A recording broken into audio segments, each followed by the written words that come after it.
ગુરુ મહારાજે જયારે માણા બનાવ્યો છે મારે તો ગુરુના જ ગાણા ગાવાના હોય, કારણ કે આ તમે બધા મને સાંભળો છો મારા ગુરુનો પ્રતાપ છે. બાકી મારી એવી કોઈ હેસિયત નથી કે હું કોઈને સલાહ આપી શકું કે હું કોઈ એવી જ્ઞાનની વાત કરી શકું. મેં કોઈ બાપુ વેદ શાસ્ત્ર પુરાણ રામાયણ ભાગવત ગીતા કઈ વાંચ્યું નથી. અને આ દુનિયા જ મને શીખડાયું બધું. ખટારો હાંકતા હાંકતા બધી આખી દુનિયા રખડ્યો અને એમાંથી જ મને બધું મળ્યું.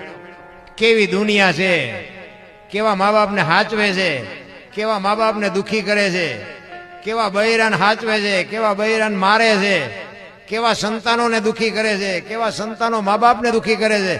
આ દુનિયામાં બાપુ મેં મારી જાત અનુભવથી આ બધું જોઈ જોઈને મેં કીધું છે કે બાપુ જિંદગીમાં કરવાનું કરજો, ન કરવાનું ન કરતા. ના શરીર જેથી થાકશે ને તેથી રોતા નહીં આવડે. રોતા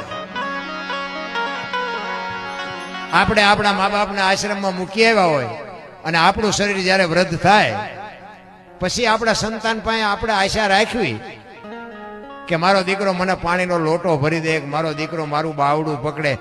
આ કેટલું વ્યાજબી છે? એ આશા ખોટી છે. અને એ છોકરાએ જોયું ન હોય. તમે તમારા બાપા નથી હાચવ્યા, હું શું તમને હાસું? છોકરા ગુજરાતીમાં જ કહી દેવાના. અને હવેના છોકરા તો બધા કોમ્પ્યુટરમાંથી ડાયરેક્ટ આવે. તમે જુઓ એમને કઈ શીખડાવવા પણ છે જ નહીં.